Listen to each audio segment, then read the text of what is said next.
God is Almighty. আজকে আমরা verb নিয়ে কথা বলবো। আমরা জানি যে শব্দ দ্বারা বা যে ওয়ার্ড দ্বারা কোনো কাজ করা বোঝায় তাকে ভার্ব বলা হয়।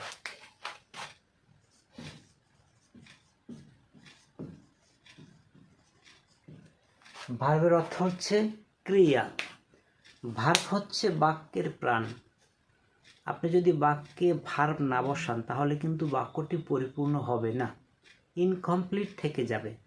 তাই কোনো বাক্য লিখতে গেলে বা বলতে গেলে আমাদের কিন্তু অবশ্যই ভার্ব ইউজ করতে হয়, ভার্ব বসাতে হয়। তো ভার্ব নিয়ে বিস্তৃত আলোচনা আজকে আমি কয়েকটি ধারণা দিব।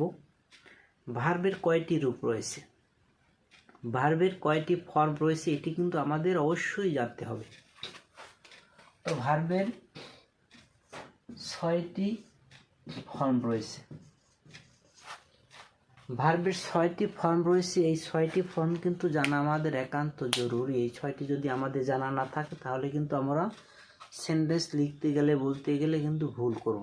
তাই অবশ্যই কিন্তু আমাদের এই 6টি ফর্ম জানতে হবে। তো আমরা এখন জানবো যে এই ভার্বের 6টি ফর্ম কী কী।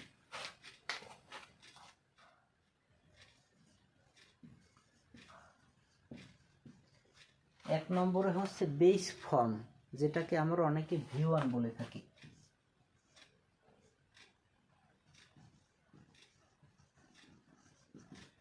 যেটাকে আমরা V1 বা প্রেজেন্ট ফর্ম বলে থাকি।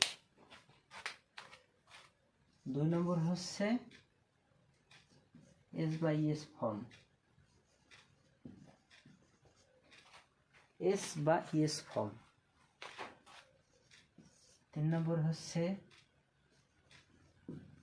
ING form. 4 নম্বর হচ্ছে ফার্স্ট ফর্ম,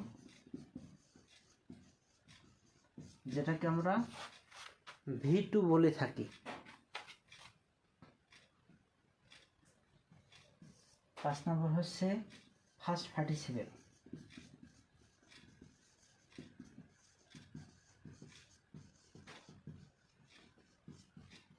যেটাকে আমরা V3 বলে থাকি। 6 নম্বর হচ্ছে ইনফিনিটিভ ফর্ম।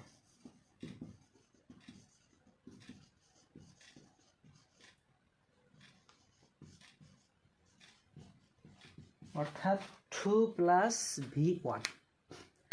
তো আসুন আমরা এখন দেখব যে এই 6টি ফর্মের ব্যবহার দেখব। তো প্রথমে লিখেছি বেস ফর্ম, ভার্ব যেটা থেকে উৎপত্তি হয়, যেটা থেকে তৈরি হয়, সেটাকে বলা হয় বেস ফর্ম। ধরুন আমি একটি ওয়ার্ড লিখি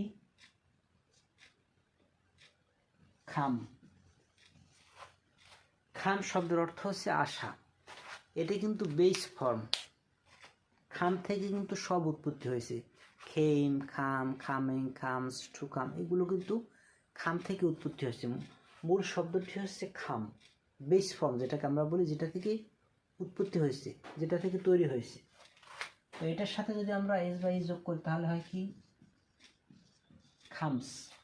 এখন এই খামস কখন হবে? যদি বাক্যটি প্রেজেন্ট ইনডিফিনিট টেন্সে থাকে এবং সাবজেক্ট যদি থার্ড পারসন সিঙ্গুলার নাম্বার হয়, সেই ক্ষেত্রে কিন্তু খামস হবে, নতুবা কিন্তু খামস হবে না। যদি লিখি হি খামস, সে আসে। তো এখানে হি হচ্ছে থার্ড পারসন সিঙ্গুলার, এই কারণে কিন্তু ভার্বের শেষে এস বাই এস যোগ হয়েছে এবং বাক্যটি প্রেজেন্ট ইনডিফিনিট টেন্স আছে বিধায় এখানে কিন্তু এসটা যোগ হয়েছে। ইয়েস কখন হবে? যদি লিখি হি গোস, হি গোস, যদি গৌ থাকে ওয়ার্ডের শেষে ও থাকে তখন গোস হবে, নতুবা কিন্তু এস যোগ হবে। তো মূল শব্দটি হচ্ছে খাম, খাম থেকে হয়েছে খামস। এখন দেখুন আইএনজি কখন হবে? খামিং। যদি একটি বাক্য লিখি I am খামিং now, I am খামিং নাও, আমি এখন আসতেছি। প্রেজেন্ট কন্টিনিউয়াস টেন্সের ক্ষেত্রে আমরা আইএনজি বসিয়ে থাকি, তো এই ক্ষেত্রে খামিং হয়েছে। এবার আসুন ফার্স্ট ফর্ম। তো খামের ফার্স্ট ফর্ম হচ্ছে খেইম। খাম থেকে খেইম আসছে। যদি একটি বাক্য লিখি হি খেইম টু মি, সে আমার কাছে আসলো, came। এখন আসুন 5 নম্বরে ফার্স্ট পার্টিসিপেল। তো খামের ফার্স্ট পার্টিসিপেল হচ্ছে খাম,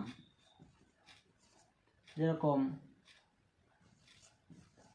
they have come, they have come, তারা এসেছে।